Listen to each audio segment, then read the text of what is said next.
O presidente da República, Jair Bolsonaro.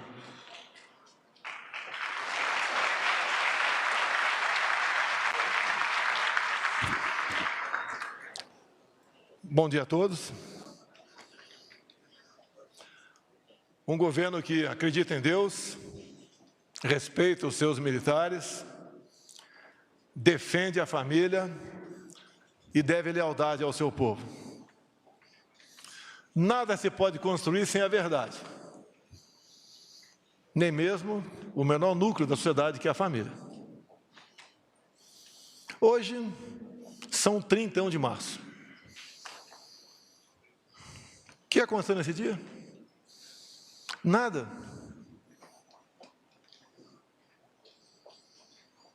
A história não registra nenhum presidente da República tendo perdido seu mandato nesse dia. Por que então a mentira? A quem ela se presta? O Congresso Nacional, no dia 2 de abril de 64, votou pela vacância de João Goulart, com voto, inclusive, de Ulisses Guimarães. Quem assumiu o governo nesse dia? Não foi nenhum militar, foi um deputado federal, presidente da Câmara, de nome Ranieri Mazzilli. Por que omitir isso?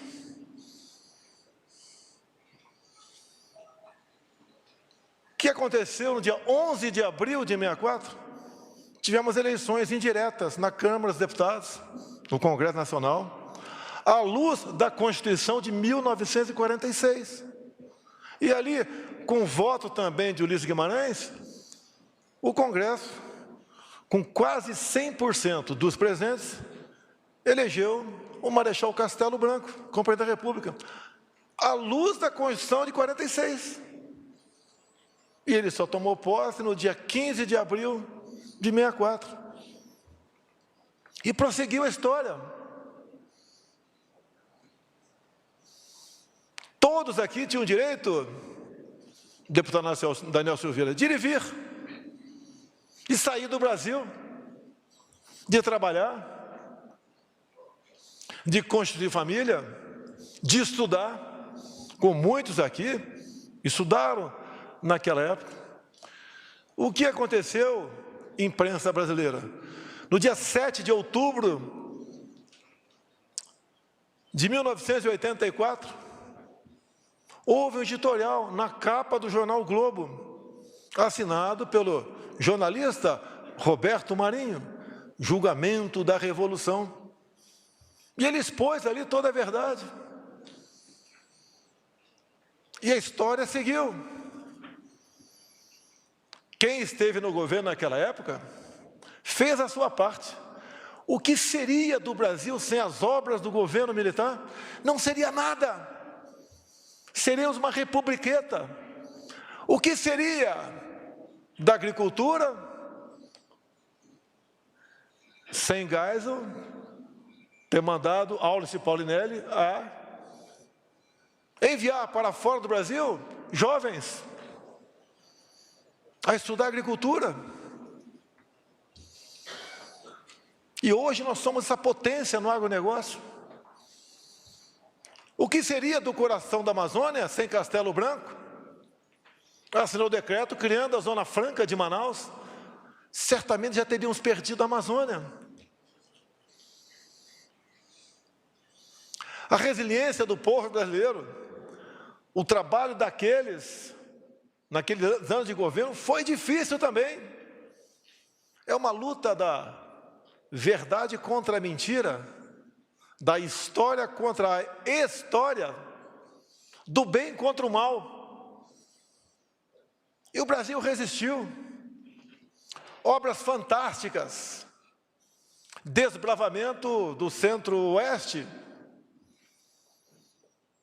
O que seria do nosso mar territorial sem Emílio Garrastazu Médici passar de 12 para 200 milhas o nosso mar? O que seria da nossa força aérea sem a criação da Embraer? brasileiros fantásticos à frente desses projetos. Também a composição dos ministérios era muito parecida com o meu. Não tinha uma negociação política exacerbada, ia-se no limite. O que seria do Brasil se a facada tivesse sido fatal? Teríamos uma continuação do que aconteceu de 2003 a 2015, onde o Brasil mergulhou numa corrupção desenfreada. E eu sempre digo aos nordestinos, ministro Rogério Marinho, por que se demorou tanto a transposição do São Francisco? Num custo de aproximadamente 15 bilhões de reais. Isso é muito dinheiro? Comparemos com a Petrobras. Em 14 anos de um outro governo, ela se endividou em 900 bilhões de reais. O que foi desviado da Petrobras para gerar esse endividamento, daria para fazer aproximadamente 70 transposição do Rio São Francisco. Tarcísio, o que seria do nosso Brasil sem a infra daquela época? E hoje em dia, o que você fez em apenas 3 anos, recuperando o que era mais importante para nós, porque teu orçamento é muito pequeno, pelo tamanho do Brasil, em torno de 8 bilhões de reais. Por que de infra, o trabalho especial do Tarcísio, se projeta até o final do ano mais de 1 trilhão de reais de investimento? É a confiança no Brasil. O que seria do Brasil se o presidente simplesmente resolvesse seguir conselhos fáceis e tomar uma posição numa guerra a 10 mil quilômetros de distância daqui? Talvez teríamos iniciado já, Marcos Monte, você que está assumindo a agricultura agora, a guerra da segurança alimentar, que tem um potencial para matar mais gente que todas as guerras do século passado, sem gastar um cartucho de munição.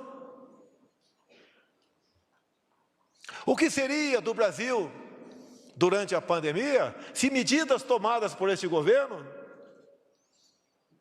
de 2019 não fossem, em grande parte, aprovada pelo parlamento, como a Lei da Liberdade Econômica? O que seriam dos mais humildes desse Brasil, João Roma, se na conversa fácil de pessoas bem remuneradas, com bom poder aquisitivo, fizesse valer no Brasil, com o apoio de quase todos os governadores, aquela já velha frase, né? Fica em casa, a economia a gente vê depois. Eu tenho que dar o exemplo. Como militar, sempre foi assim. Nenhum soldado no quartel fazia um exercício sem eu antes testar aquele exercício. Inclusive, hoje aqui eu tenho uma medalha aqui. A imprensa nunca perguntou que medalha é essa. É medalha do pacificador com palma.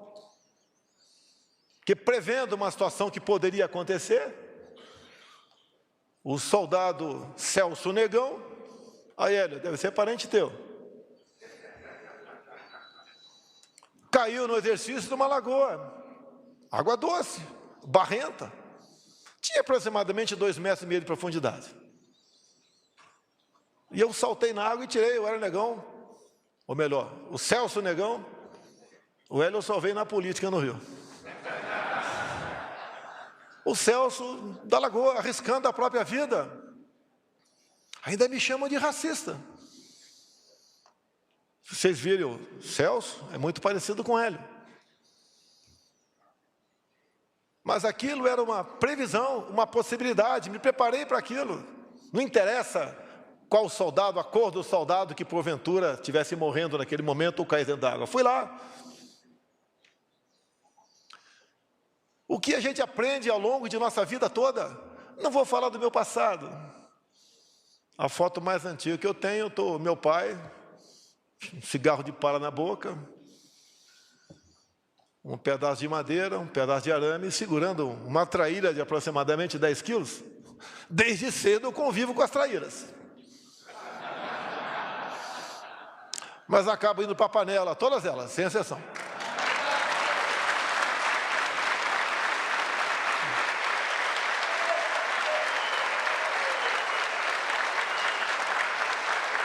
Naquela nossa época, quase tudo era difícil. Mas nós passamos. Tínhamos uma escola de qualidade, onde você respeitava o professor, se levantava quando entrava na sala de aula. Pelo menos uma vez por semana se cantava o hino nacional com a mão no peito. Até hoje eu trago isso comigo. Isso tem a ver com patriotismo, com o nosso país, com a nossa união. Quantas vezes aqui, alguns ministros, algumas autoridades com dinheiro, ricas, nada contra, eu quero que todo mundo seja rico no país. Eu não quero dividir riqueza, eu quero multiplicar. Falando, se der errado, eu vou para um outro país mais ao norte, ou vou atravessar o Atlântico. Olha, pessoal, esse outro país mais ao norte, esses outros atravessando o Atlântico, estão numa situação complicada. Aqui é o melhor país do mundo para se viver.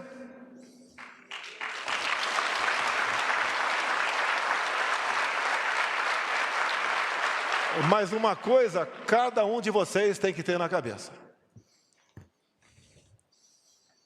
A democracia e a liberdade é uma batalha diária.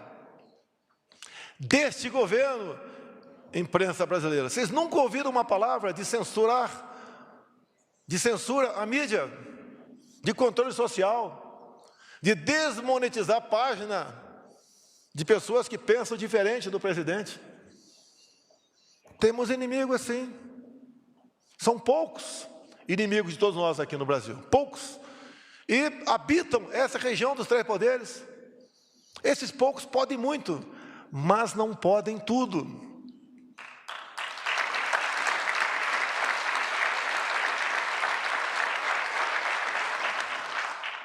Não sou mais forte ou machão que ninguém.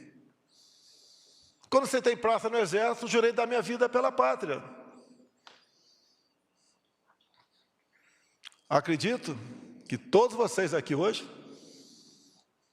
juraram dar vida pela sua liberdade. Nós não podemos aceitar o que vem acontecendo passivamente. Não é comigo, deixa para lá. Ele pode ser preso a qualquer momento, mas não é comigo, deixa para lá.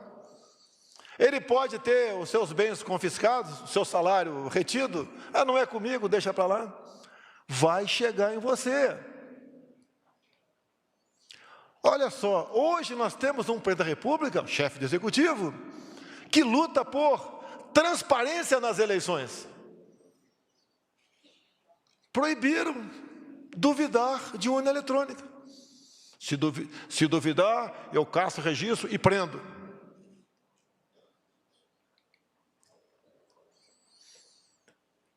Nós temos a obrigação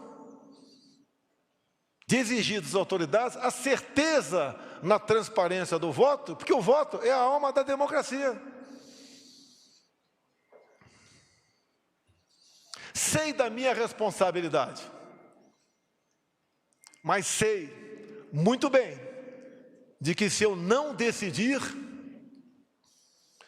todos sofrerão com isso, ou quase todos, que tem uma minúscula parte que vai se beneficiar. E eu aprendi desde cedo, nas minhas instruções militares, que pior que uma decisão mal tomada é uma indecisão.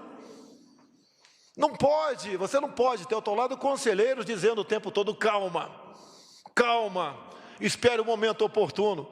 Calma é o cacete, pô.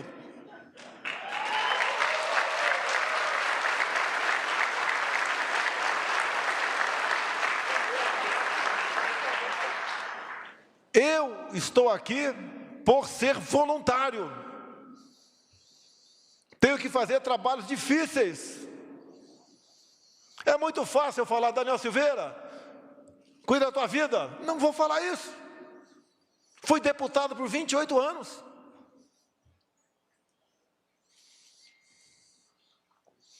E lá dentro daquela casa, com todos os seus possíveis defeitos, e muitos parlamentares, ali é a essência da democracia também.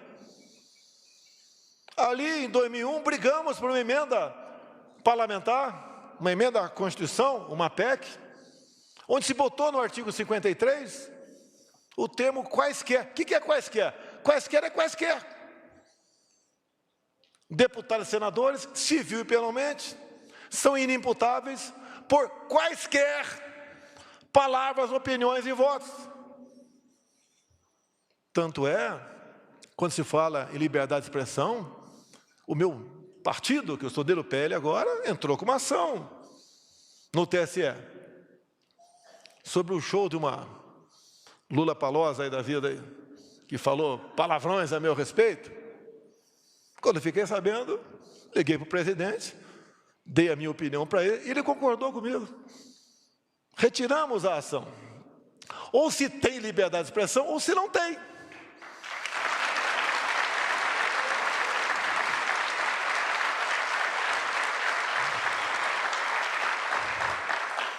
Inclusive, é um governo, como você deve ter visto naquela sessão secreta, não era secreta, foi gravada, porque eu pegava extrato do que acontecia para divulgar, e depois destruía o pendrive. E ali, dado momento, eu falei, vale a pena ouvir, né? Mesmo que não goste de palavrão, mas era um negócio entre nós ali, cozinha interna.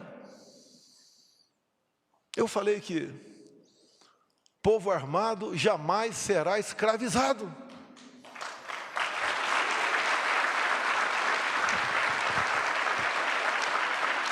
Por que o vagabundo pode ter arma? Em outro vagabundo defender roubo de celular. E está tudo resolvido. Olha o campo, Tereza Cristina, você bem sabe disso. Não foi apenas dinheiro de ONG que nós tiramos do MST. Ao termos decretos e portarias para regulamentar adequadamente o Estatuto de Armamento, o homem do campo passou a comprar sua arma. Depois, o parlamento também aprovou um projeto dando ali o porte a posse estendida, né, que passou a ser um porte para todo o perímetro da sua propriedade. Todas as ditaduras foram precedidas de uma campanha desarmamentista. Aqui é o contrário. Quando a população devia se preocupar em perder a liberdade com o seu chefe de executivo, a preocupação é com outro poder. Quem não quer ser execrado, fica em casa. Aqui não há recado para ninguém. Aqui é verdade. Aqui é João 8,32. Posso perder muita coisa na vida, mas não vou perder minha honra.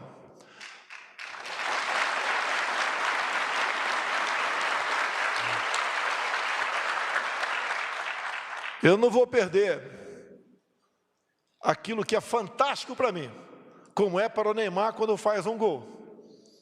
Está no meio do povo. Mesmo com as críticas que muitas vezes o João Heleno, que já perdeu a paciência, vem para cima de mim e fala, se segura, eu tenho que estar no meio do povo. Inclusive, Queiroga, sem máscara. O problema é meu, a vida é minha. Ele não tomou vacina. Pô, tem gente que quer que eu morra e fica me enchendo o saco para tomar vacina. Deixa eu morrer.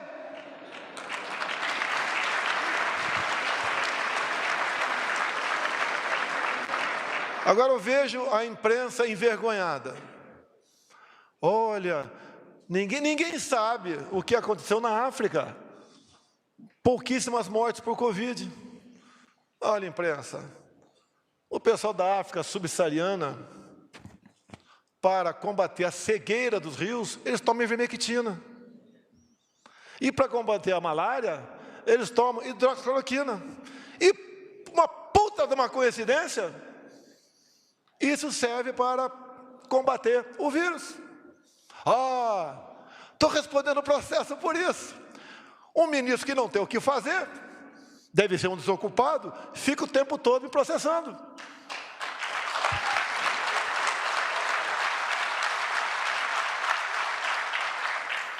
Alguém que nunca fez nada de útil para a sociedade.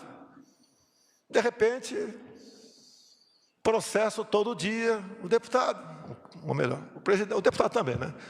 O presidente. O que ele quer com isso? O que ajuda o Brasil? Olha os problemas que o nosso povo tem. Se não é a gente entrar com auxílio emergencial, como estariam os 68 milhões de pessoas que receberam auxílio emergencial? O que nós evitamos com isso?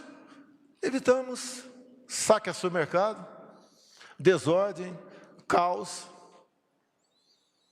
Uma situação que poderia não ter como se reverter mais. Não temos efetivos nas Forças Armadas para uma operação GLO.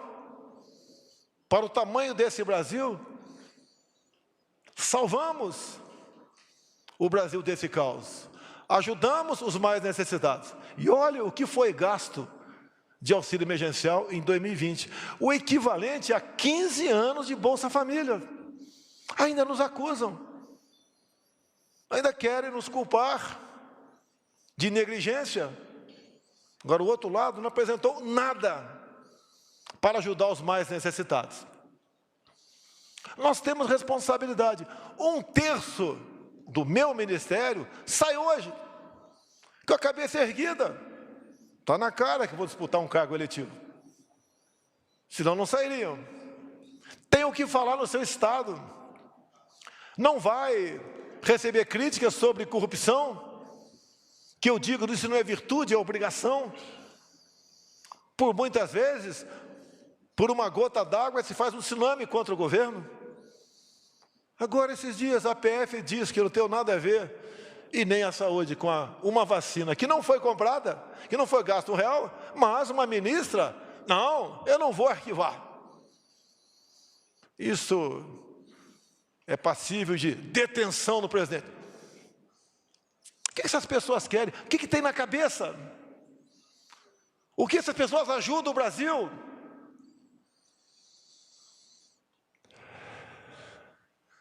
Olhe o padrão dos nossos ministros, compare com ministérios que nos antecederam.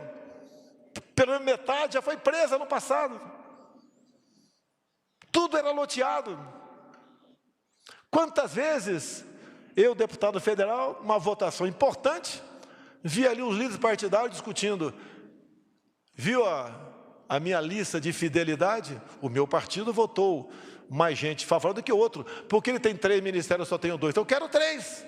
Era assim, um leilão, um balcão. Deixamos isso para trás. Foi fácil? Não foi fácil.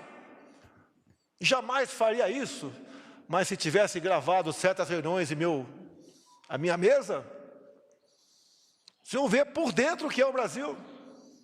O interesse que tinham, não em colocar um ministro, um presidente de banco ou de uma estatal para melhorar o país. Igual agências. O que eu falei agora? Querem agências? Eu dou. Assina embaixo que a indicação é tua. Duvido que vão querer assinar. Muita gente que nem sabe o que é uma agência. Quem dirá?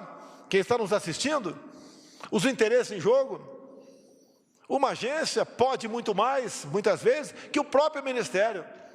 E você tem que negociar o óbvio, o trivial, o básico, o elementar. Está lá para criar dificuldade, para vender facilidade. Não precisa se dizer que nasceu no governo Fernando Henrique Cardoso.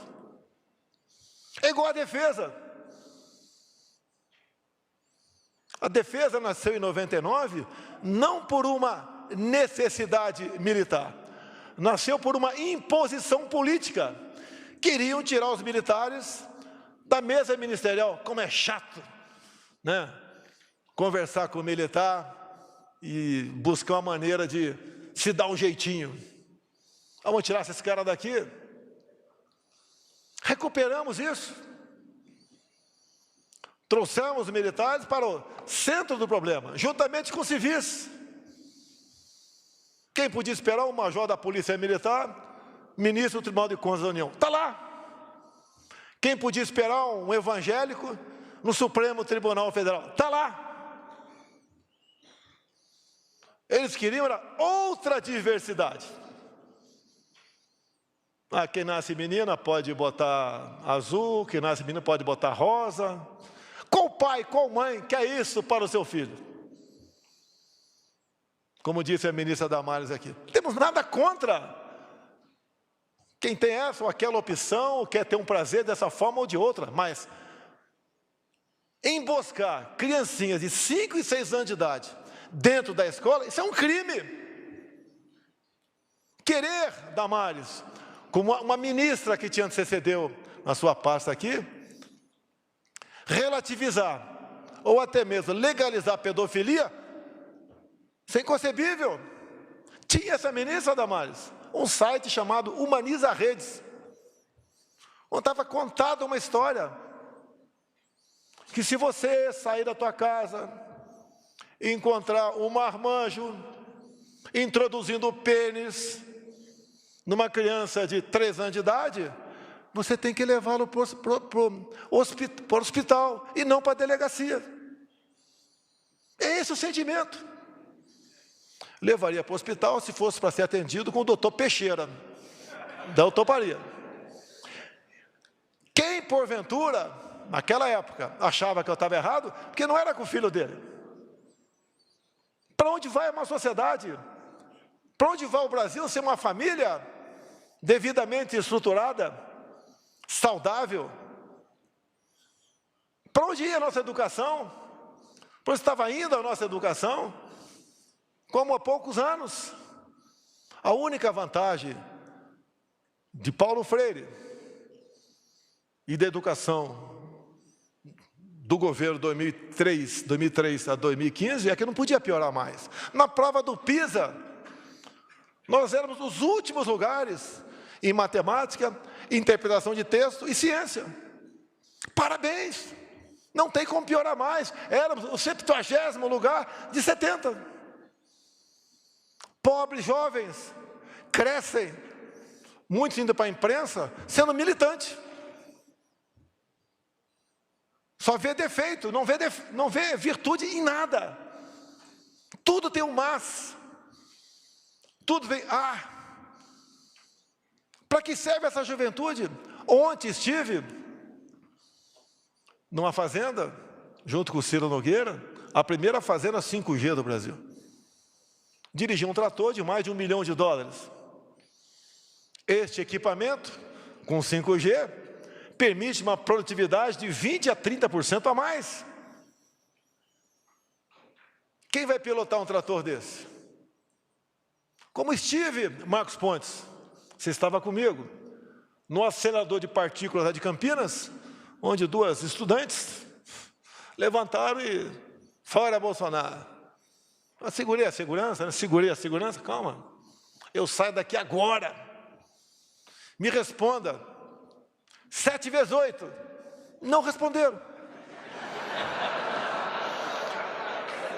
Eu dei uma segunda chance para ela. Segunda época. Raiz quadrada de 4. Não responderam. Até que se respondesse 2, estaria errado. O certo é mais ou menos 2. Talvez alguém aqui se equivocasse. Mas o que esperar de uma juventude dessa?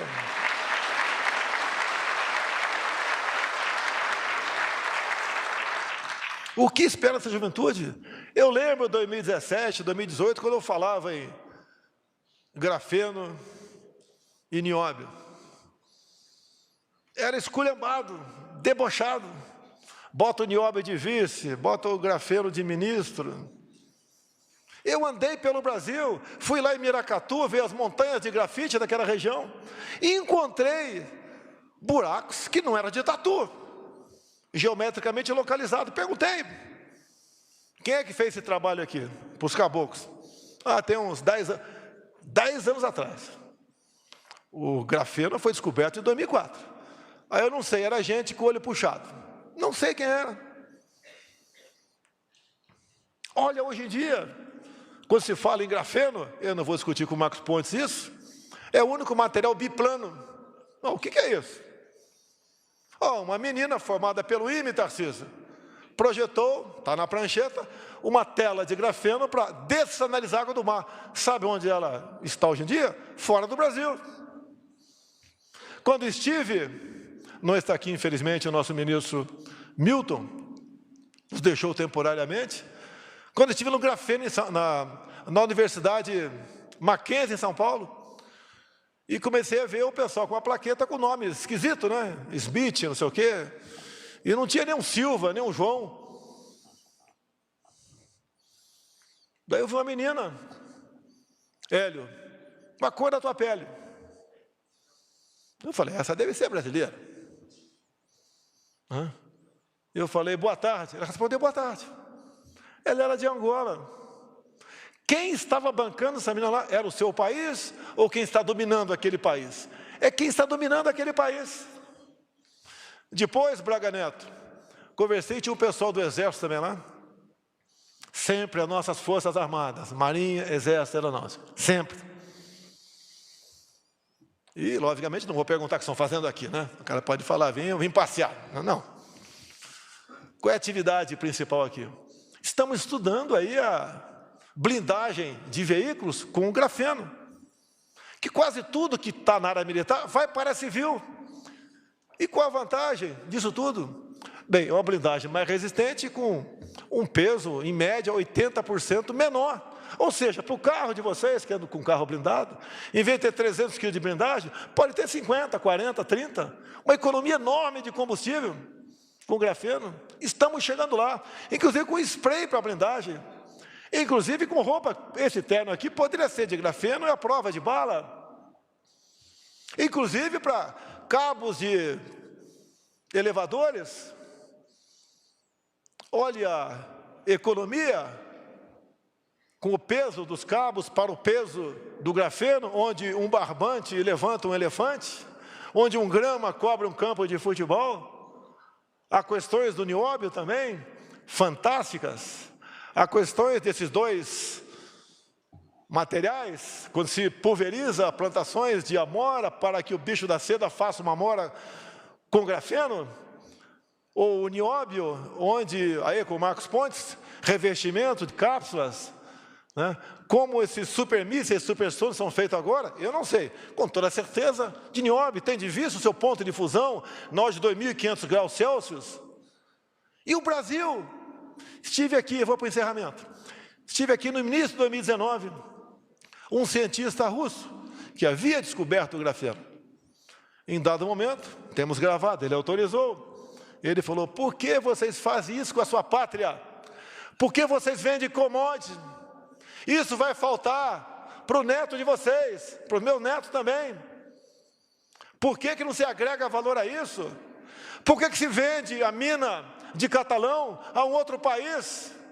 Por que se quer negociar a mina de Araxá com outro país? Por que não se explora na região de Seis Lagos este material agregando valor com outro país? Eu procurei outro país. Estamos em tratativas ainda? Eu tenho que procurar um país bélico nuclear para discutir esse assunto. Senão o mundo cai na nossa cabeça. Se bem que agora, Tereza Cristina, a pressão ambiental vai diminuir. Afinal de contas, a Europa quer acabar com a história de terras para descanso. Porque sabem que a guerra pela segurança alimentar está aí. Não é apenas energia, está aí. E nós aqui temos tudo para sermos uma grande nação, para sermos exemplo para o mundo. O que falta? Que alguns poucos não nos atrapalhem. Se não tem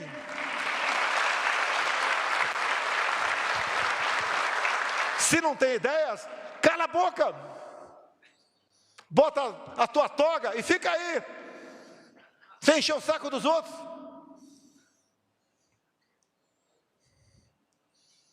Como atrapalham o Brasil?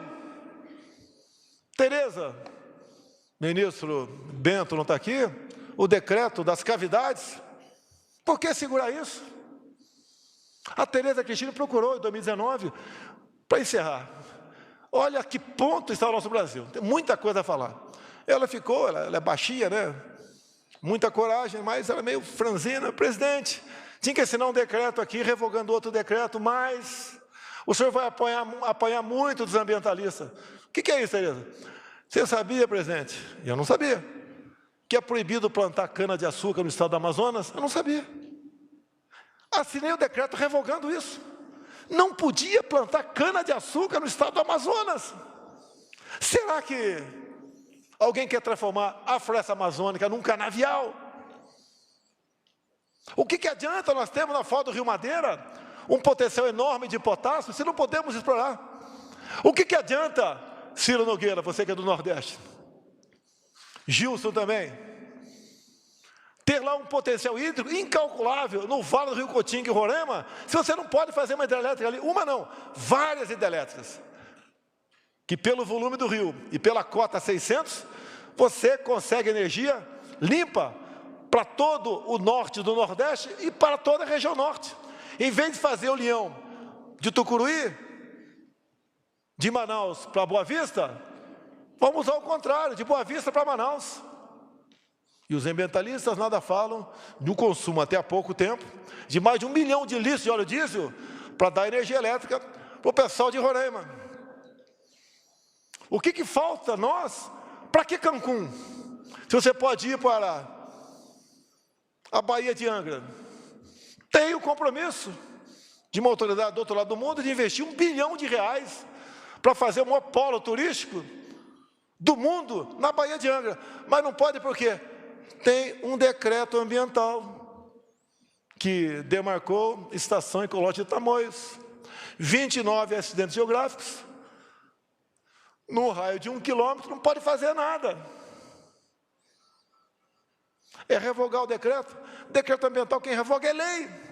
Dificuldade. Não quero culpar presente em nenhuma casa. Dificuldade dos interesses mais variados que existem nas bancadas, ou até mesmo individualmente. Em vez de ir para Cancún, quem tem dinheiro, obviamente, né? Eu não sou aquele que vai falar, vai para Dubai. Poderia ir para a Baía de Angra. Vá para a Baía de Angra e ganhe uma multa. É o chavão, como eu sempre dizia no Rio, né? Conheça Niterói e ganha uma multa de trânsito. Nós temos tudo aqui, tudo. Ninguém tem reservas minerais, terrenos, áreas férteis, ninguém tem turismo, ninguém tem um mar territorial como esse para pesca, que inclusive o Jorge Seife também está nos deixando hoje, buscou junto ao Supremo e conseguiu, dado o perfil do ministro, né, revogar uma lei do Estado do Rio Grande do Sul sobre mar territorial. Era proibido fazer pesca de arrasto. Proíbo, mas proíbo também o gaúcho de comprar camarão que vem da Argentina, que não era pescado ali no Rio Grande do Sul, Onix, mas o camarão migrava para o sul, ia para a Argentina, era pescado lá e vendido no Brasil. Conseguimos revogar isso daí, voltou a funcionar a pesca, um trabalho fantástico feito pelo Jorge Seife, fantástico. Eu não sabia, confesso, da grandiosidade da pesca, que inclusive o Jorge Seife tem negociado com o presidente do Paraguai, criar tilápia no lago de Itaipu. Vamos, caso o parlamento paraguaio concorde, é outro problema, né? Nós vamos aumentar em 40% o pescado no Brasil. É uma secretaria que merece voltar ao status de ministério. O Brasil é fantástico. O seu povo não é demagogia, é fantástico também. Não temos uma briga da direita contra a esquerda, temos do bem contra o mal. E o bem vai vencer.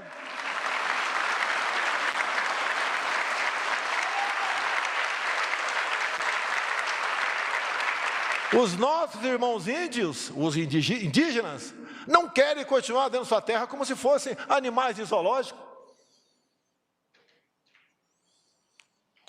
Bem, encerrando aqui, porque eu já ocupei o tempo equivalente a todos os que estavam aqui. Eu quero agradecer aos ministros que nos deixam hoje. Boa sorte. Tenho certeza que todos vocês serão vitoriosos, não por vocês, mas para o bem do seu respectivo estado e para o bem do nosso país. Aos que estão chegando, tive a reunião com eles há 2 dias, até eu perguntei, vocês têm certeza dessa decisão de assumir? Porque não é fácil. São olhados com lupa e todos querem contribuir com o seu país. Falei para eles exatamente o que falei para aqueles quando eu os nomeei em janeiro de 2019. O ministério é de vocês. Eu tenho o poder de veto se perceber algo que está acontecendo de errado ou que não está indo muito bem. Converso com vocês, portas abertas aqui. É uma tremenda responsabilidade. E vocês sabem que uma gota d'água, o outro lado faz disso um tsunami, tentando acusá-lo de tudo. Sejam fortes, não aceitem piruadas de quem quer que seja. Todos os cargos são de vocês. Não negociem, façam o que tem que fazer. Sigam o exemplo de quem vocês pegaram o ministério agora. À exceção da Segov, que é o ministro Palaciano, todos os que estão alçados agora à situação de ministro foram indicados pelos seus respectivos titulares. Alguns, obviamente,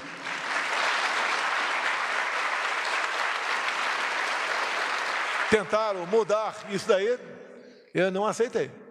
Pode ter certeza, antes de vocês eu vou cobrar de quem saiu, quem está em campanha. E sei que vocês são de confiança do então, até agora há pouco, titulares. Então peço a Deus que os ilumine, os proteja. Boa sorte aos nossos candidatos aí, ok? E vamos em frente que o Brasil é nosso. Um abraço a todos. Deus, pátria, família.